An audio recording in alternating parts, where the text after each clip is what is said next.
जय गुरु जी संगत जी, जय गुरु जी। ओम नमः शिवाय। शिव जी सदा सहाय। ओम नमः शिवाय। गुरु जी सदा सहाय। सभी साथ संगत को जय गुरु जी। तो संगत जी, आज का सत्संग एक आंटी जी का है और दूसरा दो सत्संग है आज के, जो हमें व्हाट्सएप माध्यम पर प्राप्त हुए हैं। अगर आप भी अपने सत्संग शेयर करना चाहते हैं तो दिए गए नंबर जो फ्लैश हो रहा है उस पर साफ शब्दों पर लिख के या बोल के रिकॉर्ड करके आप भेज सकते हैं।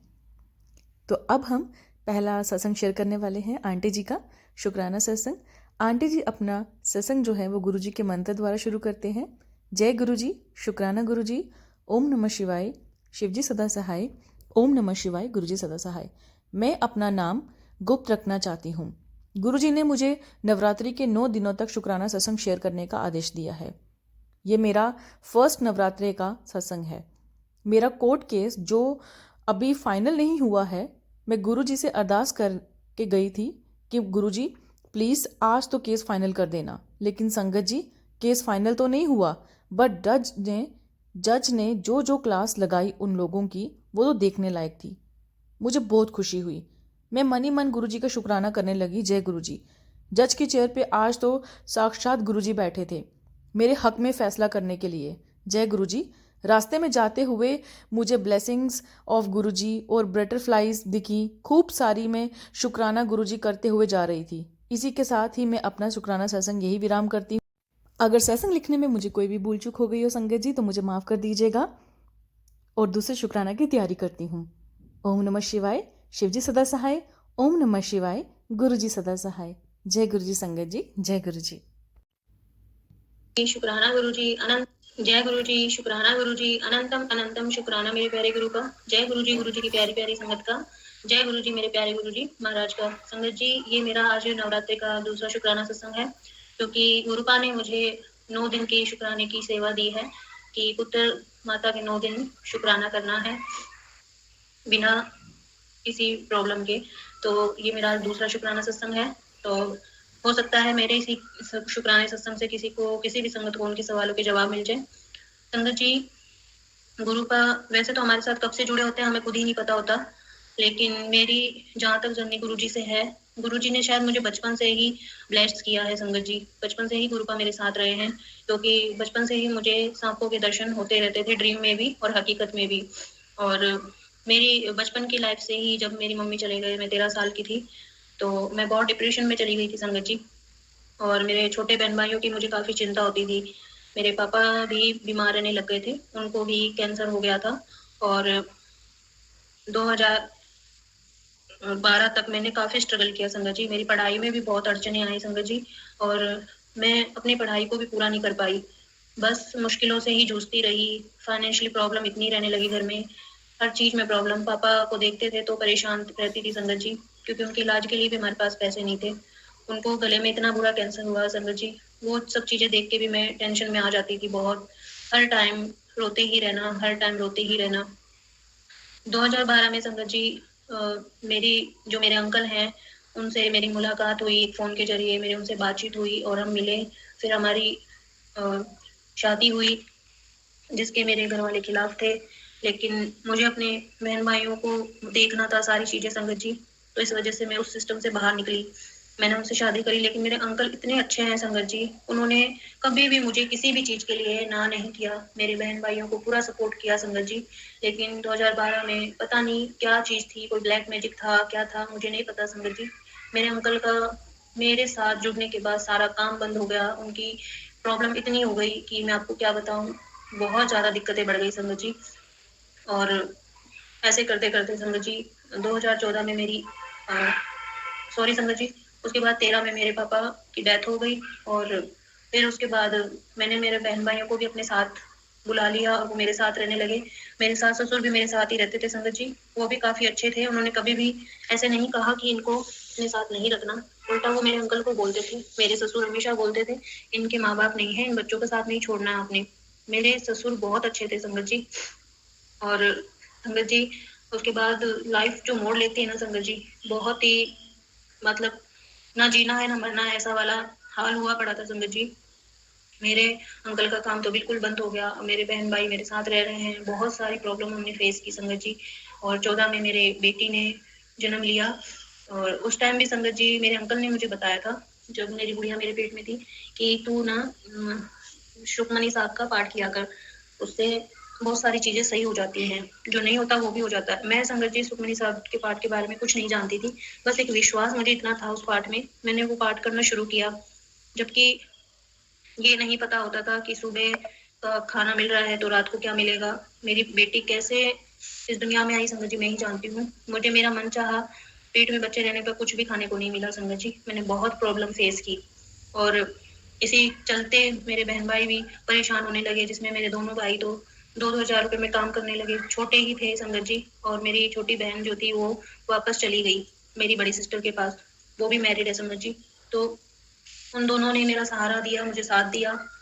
जो भी थोड़ा बहुत होता था उससे रेंट निकल जाता था, और कुछ भी थोड़ा बहुत खाने का आ जाता था। कुछ भी संगत जी 2 हज़ार में होता क्या है, कुछ भी तो नहीं आता। उसके बाद संगत जी बहुत बुरा हाल था मेरा, दवाई तक के मेरे पास पैसे नहीं रहते थे संगत जी।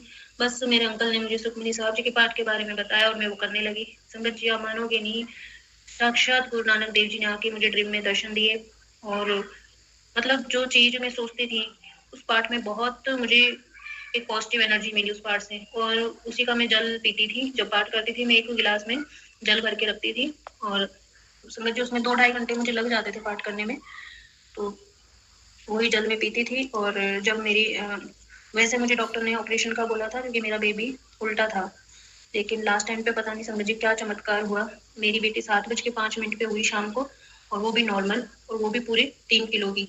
सब हैरान थे कि कैसे हो गया, चमत्कार ही हो गया समझ जी। वो गुरुपा ही थे उस टाइम भी मेरे साथ। मुझे अब जाके ये सब चीजें समझ में आ रही हैं संगत जी। उसके बाद मुझे किसी ने बताया कि आप केले के पेड़ की पूजा करें तो आपके सब काम बनते चले जाएंगे। तो मैंने संगत जी ऐसा ही किया, मैंने 7 गुरुवार ऐसे ही किया, तो मेरे अंकल के सब काम धीरे धीरे सेट होने लग गए। उनको गाड़ी मिल गई, मेरा खर्चा उतर गया, मेरी सब चीजें फिर से सेट हो गई। लेकिन कुछ टाइम बाद फिर से संगत जी वैसा ही हो गया। ये मेरे साथ संगत जी काफी टाइम से ऐसे ही चलता आ रहा है कि 1 महीना कुछ अच्छा होता है, 2 महीने कुछ अच्छा होता है, उसके बाद सब खत्म हो जाता है। मेरी लाइफ में ऐसे ही परेशानियां आती जा रही है संगत जी, और मैं इन्हीं सब चीजों से निकल रही हूँ अभी तक। ऐसे करते करते संगत जी जब मेरी बेटी पढ़ने के लायक हुई, तब भी मेरे अंकल का काम बहुत ज्यादा खराब हो गया। अब मुझे उसको पढ़ाने तक के पैसे नहीं थे संगत जी। मैंने 3 साल तक अपनी बेटी को स्कूल में नहीं पढ़ाया संगत जी, बस घर पे ही उसको मैंने स्टार्टिंग से जो बताया उसने घर पे ही सब कुछ सीखा, और इतना अच्छा सीखा मैं आपको क्या ही बताऊं। सब चीजें जैसे एक गुरुपा ने उसको अलग ही ब्लेसिंग दी है अपनी लाइफ में सक्सेस होने के लिए। कोई बच्चा घर पे एक ही बार में बताने पे कैसे अक्षरों को लिख सकता है संगत जी। उसने सारे अल्फाबेट क ख ग गिनती सब अपने आप लिखा। मैंने एक बार बताया, उसने दूसरी बार पूछा ही नहीं संगत जी, सब कुछ अपने आप लिखना। मैं तो इस चीज से हैरान थी, और जो भी उसको देखता था वो छोड़ता ही नहीं था। वो इतनी प्यारी दिखती थी संगत जी, एक अट्रैक्शन उसके अंदर कुछ अलग ही था। आज भी ऐसा ही है संगत जी, पर उसके अंदर सब्र बहुत है संगत जी, बहुत सब्र है। अगर वो बीमार भी हो जाती थी ना संगत जी, तो कभी उसके मुंह से ये नहीं निकलता था मम्मी मुझे दिखा लाओ, मम्मी मेरा ध्यान रखो, कुछ भी नहीं संगत जी। वो बिल्कुल भी तंग नहीं करती थी, बिल्कुल भी। जबकि वो इतनी समझदार कैसे है, मैं इस चीज से अभी भी ना समझूं कि अगर 2-2.5 साल का बच्चा इतना कैसे समझदार हो सकता है। ये सब गुरुपा की ही कृपा है संगत जी। उसके बाद संगत जी 2020 में जब कोरोना आया तो उस टाइम एक अंकल सरदार जी मेरे घर आए थे उस टाइम। तभी मेरे अंकल का काम खराब ही चल रहा था, बीच में कुछ थोड़ा अच्छा हुआ था, फिर खराब हो गया संगत जी। तो उन्होंने मेरे अंकल को कोई कंपनी के बारे में बताया काम करने के लिए, और उन्होंने अपनी गाड़ी भी दी उनको, जिसके पीछे जय गुरु जी लिखा हुआ था, गुरु जी लिखा हुआ था संगत जी, और उसमें गुरु जी का स्वरूप भी था। पर और उस गाड़ी से और उस अंकल के आने के बाद संगत जी, उस कंपनी में काम करने से, उस गाड़ी में बैठने के बाद ही सारी चीजें ऐसे सेट हो गई संगत जी। सब चीजें मेरी अचानक से, जैसे एक इंसान रोड पे खड़ा है और अचानक से उसको जैसे गाड़ी में मिल जाए, घर में मिल जाए रहने को, अच्छा तो कैसा लगेगा संगत जी। गुरुपा ने इतनी प्यारी ब्लेसिंग दी उस टाइम मुझे, नई नई न्यू न्यू ड्रेसेस, वो भी महंगी वाली। मेरे बच्चे को भी, मेरे बच्चे का एडमिशन भी हुआ, वो स्कूल भी जाने लगी, सब चीजें अच्छी होती चली गई संगत जी। लेकिन कुछ टाइम बाद संगत जी फिर वैसा ही हो गया।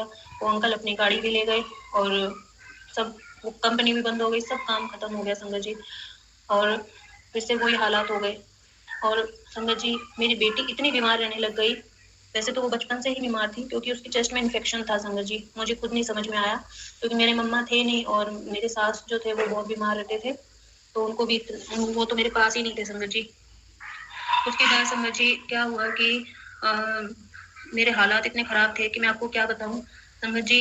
जब मेरे साथ ऐसा हुआ तो आप मानोगे नहीं, मैं समझ ही नहीं पा रही थी कि मेरे साथ हो क्या रहा है। जबकि जब काम चला तो गुरुपा ने मेरे घर में काफ़ी सामान से लेकर सब चीज़ें अवेलेबल करवा दी थी। लेकिन फिर भी एक कॉन्फिडेंस अपने मन में था और कॉन्फिडेंस के चलते ही जीवन को जी रही थी कि सब अच्छा होगा, सब अच्छा होगा, अभी तक अच्छा हुआ तो और भी अच्छा होगा। और इन सब चीज़ों से एक चीज़ समझ में अब जाके आई थी मुझे कि गुरुजी मेरी परीक्षा ले रहे थे। और संगत जी, कुछ हमारे कर्म भी होते हैं, कुछ ब्लैक मैजिक भी होता है। पर मुझे ऐसा लगता है कि सबसे ज़्यादा हमारे कर्म ही होते हैं संगत जी। ब्लैक मैजिक तो होता है, ये चीज़ें झूठ नहीं है, हमें सतर्क तो रहना ही चाहिए संगत जी। उसके बाद संगत जी, मेरे अंकल ने एक दिन मुझसे कहा, उन्होंने मेरे को अपने फ़ोन पे गुरुजी का स्वरूप दिखाया कि ये देख, ये गुरुजी हैं, इनके यहाँ पे सुखमनी साहब का पाठ चलता है और सारे काम बनते हैं और ये दिल्ली में रहते हैं। दिल्ली में इनका मंदिर है। नहीं, आश्रम बोला था संगत जी। तो संगत जी, मैंने मेरे अंकल से पूछा, अच्छा सुखमनी साहब का पाठ चलता है इनके यहाँ, सब काम बनते हैं। फिर मेरे अंकल ने कहा कि तू फिर से सुखमनी साहब का पाठ शुरू कर दे, देखना अपने काम फिर से बनने लग जाएंगे। मैंने शुरू तो किया था संगत जी, मैंने उनके फोन में गुरुजी का स्वरूप में कई देर तक देखती रही, मुझे वो बहुत प्यारे लगे। लेकिन संगत जी, मुझे एक चीज तो समझ में आती थी कि सुखमनी साहब का पाठ करने से सब चीजें अच्छी होती हैं। तो मेरे दिमाग में ये चीज काफी हद तक बैठ गई थी कि मुझे एक बार मंदिर जाना चाहिए, लेकिन मैं और मेरे अंकल जा ही नहीं पाए और शायद गुरुजी का बुलावा भी नहीं था। उसके बाद क्या हुआ संगत जी कि मैं काफी परेशान थी और सुखमनी साहब का पाठ भी करती थी, लेकिन कोई असर हो ही नहीं रहा था। ऐसे करते करते संगत जी मेरा काफी समय निकल गया। फिर मेरी बच्ची घर पे बैठ गई, उसका स्कूल जाना बंद। और वैसे भी उस टाइम कोरोना था, लेकिन उसकी पढ़ाई बिल्कुल खत्म थी। फिर संगत जी, अ, मेरे अंकल काम की तलाश में घूम रहे थे, कोई काम मिल जाए, लेकिन काम भी नहीं मिल रहा था। बहुत परेशान थे और मेरी भी हेल्थ जो थी वो खराब रहने लग गई बहुत ज्यादा। और मेरे रिलेशन भी संगत जी खराब होने लगे। मेरी सास का बिहेवियर भी मेरे प्रति चेंज हो गया, मेरी ननदों का भी बिहेवियर इतना खराब हो गया संगत जी, मैं आपको क्या बताऊं। ऐसे रिश्ते बिगड़े हैं ना, आज तो बिल्कुल मन नहीं करता अगर वो बुलाए तो भी बात करें, बिल्कुल भी नहीं। क्योंकि सबकी लाइफ में पैसा इंपॉर्टेंट है। मेरे अंकल के पास जो पैसा था, सबने उनकी अच्छे से वैल्यू समझी, आगे पीछे घूमते थे, मेरी भी रिस्पेक्ट करी। लेकिन जैसा सब कुछ चला गया तो सब खत्म हो गया संगत जी। फिर गुरुपा ने सिर्फ यही समझाना था कि देख, कोई अपना नहीं है यहाँ, सब मतलब के हैं, एक परमात्मा ही है जो आपके साथ होता है। और संगत जी, मेरा तो ध्यान हमेशा वैसे ही परमात्मा में रहता था, क्योंकि मेरे दिल में कोई पाप नहीं, कोई अहंकार नहीं, इन सब चीजों से मैं परे थी। हो सकता है थोड़ा बहुत अहंकार हो, लेकिन खुद के ऊपर मुझे कभी अहंकार हुआ ही नहीं संगत जी। उसके बाद संगत जी, मैं इतनी टेंशन में रहने लगी कि मेरा सिर दर्द इतना बढ़ गया, मुझे हर टाइम पेन, और मेरी कमर में दर्द रहने लग गया, मेरे बाल झड़ने लग गए, मेरा चेहरा भी इतना खराब हो गया संगत जी, मैं आपको क्या बताऊं। मैं बहुत डिप्रेशन में रहने लगी कि अब कैसे होगा सोचती थी। फिर मैंने शिव जी के मंदिर जाना शुरू कर दिया और वहां में शिव जी को जल चढ़ाती, पीपल में भी जल डालती, सारी चीजें करती थी संगत जी। फिर धीरे धीरे करके ना संगत जी, अ, मेरे अंकल के कोई मित्र थे और वो शनिवार को चौकी पे बैठते थे संगत जी। तो उन्होंने कहा कि आप ना एक काम करो मंजी जी, कि आप ना 16 सोमवार करो, आप और आपकी वाइफ, फिर देखना आपके सारे काम बनने लग जाएंगे। तो उन्होंने जैसे बताया मैंने वैसे ही किया संगत जी। 16 सोमवार मैंने स्टार्ट किए। उसके बाद जैसे मैंने स्टार्ट किया था पहला सोमवार, उसके जो दूसरा दूसरा तीसरा सोमवार था, उसके बाद संगत जी सावन स्टार्ट हो गया। तो ये बात संगत जी 2021 की है। तो उसके उसी में ही मेरे 16 सोमवार संगत जी पूरे भी नहीं हुए थे और शिव जी ने, शिव शंकर भोलेनाथ भगवान ने अपनी कृपा बरसाना शुरू कर दी। मेरे को मेरे भाई ने एक लोन पास करवाया 1.5 लाख का। जो जो पेमेंट आई थी वो भी सोमवार के दिन आई, तो उससे मैंने काफी मैं रिलैक्स हुई। मैंने राशन वाले को दिए और रेंट दिया, दूध के पैसे दिए, ऐसे करके मैंने अपना कर्जा उतारा संगत जी।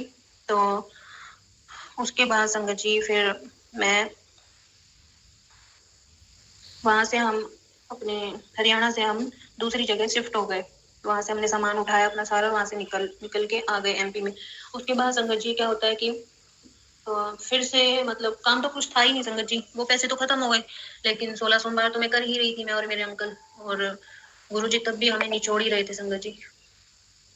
तो कुछ कुछ जैसे थोड़ा बहुत घर का गुजारा हो रहा था, कहीं से पैसे मांगते थे तो मुश्किल से मिल जाते थे, ऐसे करके गुजारा हो जाता था। पर बच्ची की पढ़ाई तो बिल्कुल खत्म थी संगत जी। फिर हर सोमवार मैं मंदिर जाती और मुझे अच्छा लगता था वहाँ पे। तो ऐसे करते हुए संगत जी काफ़ी समय बीत गया और उसके बाद मेरे अंकल को फिर से काम मिला, फिर से सब चीज़ें अच्छी होने लगी। लेकिन 2-3 महीने बाद फिर से सब खत्म हो गया। तो संगत जी सत्संग भी लंबा होता जा रहा है, तो ये कहानी ऐसे ही चलती रही। लेकिन 2023 में गुरुपा ने सितंबर में 10 या 11 सितंबर को गुरुपा के मैसेज मेरे फ़ोन पे आने लगे संगत जी। और मैं हैरान हो गई, तो वही गुरु जी का स्वरूप मैंने देखा था। तो ये आज मेरे फ़ोन पे कैसे? और उसमें वही बातें आ रही थी कि तू पुत्र परेशान ना हो, मैं तेरे साथ हूँ, अब सब अच्छा हो जाएगा। मुझे पता है तू पैसों को लेके परेशान है, घर की परेशानियों से तंग है, तेरे घर की आर्थिक तंगी है। वो सब चीज़ें ऐसे लगने लगी कि इनको कैसे पता? फ़ोन पे इस तरह आना और ये सब मैसेज इस तरह सच होना सब समझ में नहीं आया संगत जी। मुझे काफ़ी टाइम तक तो बिलीव ही नहीं हुआ। तो मैं विश्वास नहीं कर रही थी कि ऐसे-कैसे हो सकता है? तो संगत जी मेरे अंकल कोई काम से बॉम्बे गए थे और उसी रात संगत जी बटरफ्लाई 2 बटरफ्लाई थी, एक ब्लैक कलर की छोटी-छोटी और एक येलो कलर की, मेरे घर में घूम रही थी और मैं उनसे हो रही थी परेशान, मैं ये कहाँ से आ गई यार? और मेरा क्या दिमाग थोड़ा मेरा मुझे मेंटल इश्यूज़ चल रहे थे गंदे विचारों वाले, तो मैं उससे बहुत परेशान थी। तो मैंने उसको सोचा इसको भगा दूँ, ये तो जगह-जगह बाथरूम से भी होके किचन में जा रही है, ऐसे सोच रही थी मार दूँ, लेकिन मैंने ऐसा कुछ फिर किया नहीं। फिर येलो वाली बटरफ्लाई मैं मंदिर में चली गई संगत जी। पर फिर मैं सो गई, मैं और मेरी बेटी ही थे घर में। उसके बाद संगत जी मैं जब सुबह उठती हूँ बटरफ्लाई मुझे मरी हुई मिली येलो कलर की। मैंने कहा ये अपने आप कैसे मर गई? फिर मैंने उसको फेंक दिया और वो ब्लैक कलर की जो बटरफ्लाई थी वो संगत जी मेरे किचन में ही चिपकी हुई थी। वो संगत जी कम से कम 4-5 दिन मेरे घर में रही थी ब्लैक वाली और उसके बाद वो मेरे अंकल के आने के बाद शायद वो चली गई थी। और गुरुपा ने फिर इस तरह धीरे-धीरे अपने मैसेज मुझे बताने शुरू किए, सत्संग सुनना मैंने स्टार्ट किया। तो मुझे बोलते गुरुपा कि 7 अक्टूबर को ना तेरे को बहुत बड़ी ब्लेसिंग मिलेगी। अब मैं सोचती थी बहुत बड़ी ब्लेसिंग मिलेगी, क्या मिलेगी? को क्या बहुत बड़ा गिफ्ट मिलेगा। मैं सिर्फ़ सोच रही थी शायद कोई मेरे पति का काम बनने वाला है या मेरे अंकल का कोई अच्छा काम शुरू हो जाएगा और बिलीव मुझे होने लग गया था संगत जी। लेकिन 7 अक्टूबर को जैसे मेरे अंकल ने फ़ोन किया कि यहाँ कहीं पे गुरुजी का आश्रम है, तो वो वहाँ के लिए निकल लिए, जबकि उनको कुछ भी नहीं पता था, वो और मेरी बेटी। जब वो आश्रम के आस-पास घूम रहे थे, तो उनको एक मुसलमान आदमी मिला और उसने एक आंटी के घर का एड्रेस उनको दे दिया और वहाँ पहुँचा दिया। जब उन्होंने देखा पीछे मुड़ के तो वो आदमी गायब था और वो गुरुजी ही थे संगत जी। उसके बाद वो वहाँ पहुँचे तो वो तो मंदिर ढूँढने के लिए निकले थे संगत जी, क्योंकि बोलते हैं गुरुपा के सत्संग में जाने से सब चीज़ें अच्छी हो जाती हैं। वो इसलिए ढूँढ रहे थे संगत जी। लेकिन गुरुपा तो कुछ और सोच के बैठे थे। 7 अक्टूबर की शाम को मेरे अंकल उस आंटी के घर से एक बड़ा-सा स्वरूप ब्लैक एंड व्हाइट चोले वाला मेरे घर में लेके आए। वो आंटी ने उनको अपने घर पे चाय सब कुछ पिलाया और अच्छे से रिस्पेक्ट दी। उनको ब्रेसलेट, मंत्र जाप और ये सब चीज़ें दी उन्होंने और गुरुजी का बड़ा स्वरूप। जब मेरे अंकल और मेरी बेटी घर आए, तो मेरी बेटी बहुत खुश थी संगत जी। और मुझे गुरुजी से उस टाइम काफ़ी लगाव हो चुका था। जैसे उसने दिखाया कि मम्मा देखो गुरुपा आए हैं, मैं इतनी खुश हुई संगत जी, इतनी खुश हुई। फिर मैंने गुरुजी को वहाँ पे स्थान दिया, मेरी सेटी के ऊपर उनको अच्छे से रखा और सुबह से फिर हम उनकी पूजा करने लगे। लेकिन मुझे ये नहीं पता था संगत जी कि उनकी पूजा जब वो आते हैं वेलकम बैंड बजाना होता है, मैंने ऐसा कुछ नहीं किया, मुझे कुछ भी नहीं पता था संगत जी।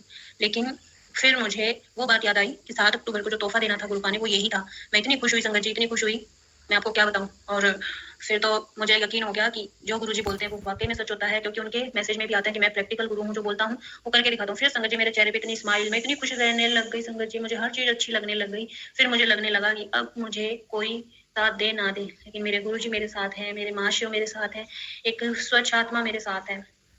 तो मुझे अच्छा लगने लगा, खुश रहने लगी और गुरुजी का सुबह शाम मंत्र जाप, सुबह तो मैं खैर नहीं कर पाती थी, शाम को मैं डेली मंत्र जाप करने लगी, वो भी दिल से संगत जी, दिल से। तो गुरुपा ने उस टाइम भी संगत जी मैं काफ़ी टाइम तक परेशान चलती रही गुरुजी के आने के बाद भी। पैसों का तो कोई आगमन हो ही नहीं रहा था। मेरा रेंट बढ़ता ही जा रहा था और जो ओनर था वो भी रोज़ परेशान करता था। बहुत ज़्यादा तंग करते थे संगत जी। और जिस मकान में मैं रहती थी संगत जी, उसके ऊपर जो रेंट से लेडी रहती थी, वो तो इतना तंग करती थी संगत जी, क्योंकि उसमें ऊपर जाने की सीढ़ियाँ नहीं थी, सिर्फ़ उनका ही रास्ता था और अलग से कोई सीढ़ियाँ नहीं बनाई हुई थी। वो क्या करती थी संगत जी, हमारी टंकी का वॉल बंद कर देती थी, तो मैं पानी के लिए भी बहुत परेशान रहती थी। और उसने हमारी मजबूरी का फ़ायदा उठाया कि रेंट टाइम से नहीं देते, ओनर भी इनको हर कुछ बोलता है, तो वो भी हमें परेशान करने लगी। इस तरह संगत जी वो हालातों से मैं गुजरती रही, पानी भी नहीं, तो बैठे रहते थे संगत जी बिना नहाए धोए, जो काम कर लिया ठीक है, नहीं हुआ ठीक है, बहुत कुछ सहन किया संगत जी। अब बच्चा छोटा साथ में हो तो पानी तो चाहिए ही, लेकिन क्या करें, मेरी बेटी तो वैसे ही बहुत सहनशील है, वो सहन कर लेती थी हर चीज। उसको फ्रेश होने जाना होता था तो बोलती थी मम्मा पानी नहीं है तो क्या करें। इस तरह के हालात भी कोई होते हैं संगत जी। अब वो लेडी ने जो किया उसके कर्म गुरु का उसको अपने आप ही भुगतेगी वो। उसके बाद संगत जी बहुत परेशानी आई, और फिर मैंने एक बार गुरुपा को वीरवार के दिन कड़ा प्रसाद का भोग लगाया, तो उसमें गुरुपा ने मुझे ओम के दर्शन दिए। तब तो मेरा जो गुरुपा पे यकीन था वो हकीकत में बदल गया। इस तरह संगत जी गुरुपा ने मुझे काफी ब्लेसिंग दी। और संगत जी क्या होता है कि रेंट ना देने से, पैसे ना आने से क्या होता है, मेरे और मेरे अंकल के बीच में झगड़ा होने लग जाता है, और बहुत जबरदस्त झगड़ा होता है। और मैं क्या करती हूँ, मैंने अपने हाथ को मतलब दांतों से काट लिया, और वो बहुत बड़ा जख्म हो गया। 15 दिन बाद संगत जी वो जख्म ही ओम बन जाता है संगत जी। मेरी बेटी ने मुझे बताया मम्मा देखो आपके हाथ पे तो ओम बना है, और गुरुजी ने मेरे को प्रैक्टिकल करके दिखाया कि देख मैं साक्षात हूँ तेरे घर में, तू चिंता मत कर, जो तेरे साथ हो रहा है उसको मेरी रजा में शांत रह के सब सब्र कर, सब अच्छा होगा। लेकिन संगत जी जब लोग हमें परेशान करते हैं तब हमें कहाँ सब्र दिखाई देता है। फिर भी मैंने सहन किया कि ठीक है, अगर गुरुपा की मर्जी है तो जैसे ही रहना पड़ेगा। फिर गुरुपा जैसे सत्संग सुनती थी तो उसमें आता था कि वहाँ बड़े मंदिर जाने के बाद हमारे सब काम बनने लग जाते हैं, हमारे कर्म कट जाते हैं, ब्लैक मैजिक हट जाता है, बहुत सारी चीजें संगत जी। पर उससे पहले तो संगत जी जैसे हम गुरुपा का जो मंदिर है यहाँ बना हुआ, हम उसमें जाने लगे, और वहाँ गुरु जी का जल प्रसाद वो सब। तो वहां से जब मैं आती थी संगत जी मंदिर से, तो मेरे को 2-3 बार वॉमिटिंग हुई संगत जी, बहुत सिर दर्द होता था मुझे। और मेरी बेटी के साथ भी ऐसा हुआ, और वो सब चीजें मुझे तब समझ में आई कि जब हमारे ऊपर कोई ब्लैक मैजिक होता है तो वो हम जो भी गुरु जी का जल प्रसाद या लंगर प्रसाद वहाँ पे खाते हैं तो गुरुपा उसको ऐसे ही निकालते हैं। ऐसे करते करते संगत जी मैं मंदिर तो जाने लगी, थोड़ा माइंड रिलैक्स रहने लग गया था संगत जी। पर गुरुपा का मैसेज भी आता था कि तू घबरा मत, मैं तेरे साथ खड़ा हूँ, कुछ बुरा नहीं होने दूंगा, तू डर मत। तो बस एक कॉन्फिडेंस आने लग गया था कि कुछ नहीं होगा, सब ठीक हो जाएगा, जो बोल रहा है उसको बोलने दो, जो मेरे गुरुजी खड़े हैं तो कुछ होने ही नहीं देंगे, इनको करने दो जो करना है। बोलते सामान बाहर फेंक देंगे, मकान खाली करो, पैसे दो, ये वो बहुत सारी बातें। मैं तो संगत जी घर का जो राशन है उसमें भी हम मुश्किल से जी रहे थे कि सुबह अगर सब्जी बन गई तो ठीक है, शाम को नहीं है तो ऐसे ही खा लिया, बहुत मुश्किल देखी संगत जी। पर संगत जी गुरुपा ने मुझे ऐसे करते धीरे धीरे 5 फरवरी को बड़े मंदिर बुलाया, और उसके बाद इतनी अच्छी ब्लेसिंग दी। वहां से आने के बाद संगत जी बड़े मंदिर पे तो मुझे गुरुपा ने मतलब 7 नंबर से मुझे ब्लेस किया, क्योंकि और सोमवार के दिन ही मुझे बुलाया गुरुपा ने। और वहाँ जब हम पहुंचे, मैं यहाँ से निकली थी संडे को रात को, और सोमवार को हम बड़े मंदिर पहुंचे, तो हमें पहुंचते पहुंचते संगत जी काफी टाइम हो गया था, लेट हो गए थे हम लोग, कम से कम 12 बज गए थे। फिर ऐसे करते करते हमने होटल ढूंढा, वो भी शिव के नाम से ही था, और वो गली नंबर 7 में था, दिल्ली में छतरपुर में ही, दिल्ली में छतरपुर में ही। तो संगत जी और जो हमारा रूम का नंबर था वो भी 7 ही था। तो ऐसे करके संगत जी उसका जो 207 नंबर था संगत जी, सॉरी, ऐसे करके गुरुपा ने हमें 7 नंबर से ब्लेस किया। और फिर हम नहा धो के शाम को गुरुपा ने मत्था भी गुरु संगत जी 7 बजे शाम को वहाँ टिकाया, सारे दर्शन करे हमने अच्छे से, और वीआईपी तरीके से गुरुपा ने दर्शन करवाए संगत जी। वहाँ जब हम गए तो किसी ने मेरे अंकल को भी नहीं टोका जल्दी से, और हमें जल्दी से ही मतलब भीड़ से हटा के दर्शन करवाए, क्योंकि मेरे अंकल के पैर में प्रॉब्लम है इस वजह से। और जब हम अंदर गए संगत जी मुझे इतना रोना आया, इतना रोना आया, मैं आपको क्या बताऊं। पर वहां गुरुजी से मिलके, उनको देख के, उनकी समाधि स्थल को, सब चीजों को देख के इतना अच्छा लगा संगत जी, मैं आपको बता नहीं सकती, बहुत अच्छा लगा। वहां से हम फ्री होके फिर हम लंगर प्रसाद की तरफ गए। वहां गुरुपा ने हमें गाजर का हलवा और वो संगत जी क्या था, गाजर का हलवा था और चाय प्रसाद था, और वो थे संगत जी पकोड़े थे। ऐसे करके गुरुपा ने हमें लंगर प्रसाद करवाया। फिर हम वहां से जल प्रसाद लेके और वहां से बाहर की तरफ आए। तो बाहर की तरफ आए तो संगत जी एक आंटी ने मेरी बेटी को चॉकलेट दी और उसके सर पे हाथ रखा। वो लंबी सी थी और सुंदर थी बहुत। तो मुझे यकीन हो गया कि ये गुरु जी ही है जिन्होंने मेरी बेटी को आशीर्वाद दिया है। संगत जी वहां से फिर हम होटल आ गए। होटल के बाद हमने खाना पीना किया और नेक्स्ट डे हम सुबह ही निकल गए अपने घर के लिए। और जब घर के लिए निकले संगत जी, जब हम प्लेटफॉर्म पे गए तो रेलवे स्टेशन पे, तो हम जल्दी निकल गए थे, हमने खाना नहीं खाया था। तो मेरे अंकल बोले कि तुम लोग कुछ ले आओ खाने के लिए। तो मैं और मेरी बेटी, मेरे अंकल को मैंने कहा तुम आप बैठे रहो, क्योंकि उनकी दिक्कत है तो वो इतना चल नहीं सकते। और मैंने कहा सामान का ध्यान रखो, मैं कुछ लेके आती हूँ। तो मैं गई संगत जी, वहाँ मैंने देखा कि छोले पूरी वो बन रहे थे, रोटी वगैरह सब्जी। तो मैं वहाँ गई और मैंने 2 थाली पैक करवाई। और उससे पहले संगत जी मेरे को अंगूर खाने की इतनी इच्छा हो रही थी, मैं आपको क्या बताऊँ। पर अचानक से मैं जब वो थाली पैक करवा रही थी, एक अंकल आए और मुझसे कहते जा, जाना है आपने? मैंने कहा हाँ। तो कह रहे थे लाओ मैं ला देता हूँ, आपको क्या चाहिए? मैं शॉर्ट हो गई, अंकल ये अंकल को कैसे पता मुझे क्या चाहिए। तो मैंने उनको 100 रुपए दिए, मैं कहा अंगूर ला देना मेरे को। तो मुझसे बोलते मैं वापस नहीं आऊंगा। मैं कहा कोई बात नहीं, आप रख लेना। मैं थोड़ी देर वहाँ वेट करती थी संगत जी, जब तक मेरा खाना पैक हो रहा था, मतलब बन ही रहा था उस टाइम, तब तक वो अंकल आ गए थे और मुझे यकीन हो गया ये गुरुपा ही थे। और हम ट्रेन में बैठे, सॉरी संगत जी, मैं अपने अंकल के पास गई और थोड़ी देर बाद ही ट्रेन आ गई और हम ट्रेन में बैठे। तो संगत जी मैं क्या देखती हूँ, जैसे ही मैं ट्रेन में बैठती हूँ, जैसे मैं विंडो ओपन करती हूँ, वहाँ से बटरफ्लाई निकलती है। मैं कहा जय गुरु जी, आपने इतने प्यारे दर्शन दिए, गुरुपा हमारे सदा अंग संग रहते हैं संगत जी, सदा अंग संग रहते हैं। और फिर हम जब रात में सफर कर रहे थे तो एक छोटी सी बटरफ्लाई ट्रेन के गेट के ऊपर, और डिब्बे में जो उसका डोर होता है, उस पर बटरफ्लाई चिपकी हुई थी। जब तक हम मतलब सुबह उतरे तब तक वो बटरफ्लाई वहां थी। तो इतना अच्छा लगा मुझे कि गुरु का अपने अंग संग है और हमारे साथ ही आ रहे हैं, साथ ही गए हैं। वहां से जब हम घर आए संगत जी, उसके 15 दिन बाद ही गुरुपा ने मुझे इन सब चीजों से छुटकारा दिला दिया। मुझे गुरुजी ने किसी संगत के रूप में आके मेरे पैसों की, मेरे अंकल को मदद करी, जिससे मैंने रेंट दिया, सारी चीजें करी। सब चीजों से गुरुपा ने मुझे फ्री कर दिया, इतने कपड़े दिलाए, इतनी ब्लेसिंग दी। और साथ में मेरे अंकल को एक गाड़ी भी दी। वो है तो मेरे भैया की, लेकिन अब जैसे कुछ टाइम के लिए कि आप रख लो, आप ही चला लो, क्योंकि आपको दिक्कत होती है आने जाने में पैर की वजह से। तो गुरुपा ने इस तरह वो गाड़ी भी ब्लेस कर दी संगत जी। उस पे गुरु जी का स्टिकर लगवाया हमने, स्वरूप भी लगाया, सब चीजें अच्छी होती चली गई संगत जी। बस यही मेरा शुक्राना सत्संग था। बाकी जो यहाँ पे मैं स्टॉप करूंगी संगत जी, कल आधा मैं वहीं से स्टार्ट करूंगी। तो जय गुरु जी संगत जी, जय गुरु जी। गुरुपा को जितनी ब्लेसिंग गुरुपा ने दी, गुरुपा का उतना ही शुक्राना करे कम है गुरु का। तो मैं अपना सत्संग गुरुपा के मंत्र जाप से ही समाप्त करूंगी संगत जी। ओम नमः शिवाय, शिव जी सदा सहाय, ओम नमः शिवाय, गुरु जी सदा सहाय। जय गुरु जी, शुक्राना गुरु जी, अनंतम अनंतम शुक्राना मेरे गुरु का।